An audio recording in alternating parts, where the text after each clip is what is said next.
Welcome to DIY Solar Homestead. There's going to be some more content I'm going to be discussing in the near future. So, just want you to know, the stock market is starting to get a little volatile. So, it's going to be crazy here pretty soon. I don't think that it's going to crash during Trump's first term. I don't know if he's going to have a second term, but here pretty soon it's going to get crazy.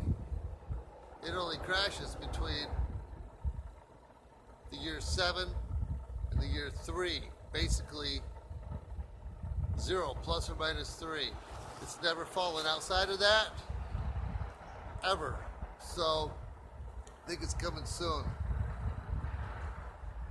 Hence the food forest. I'm going to have that garden here pretty soon. So the spring comes, I'm going to start planting. I got 2 more coffee plants in, but that'll be next video. Yeah, lots of firewood. I got some more yesterday. So these projects in the garage gym, that's going to happen. That's happening already. I worked out some more yesterday. All the things got to go on this homestead anyway. Got to keep my fitness up. You too. Get your fitness going. Get your fitness on. Get your grind on. Alright, I'll see you in the next video. Have fun. Have a nice sunny day.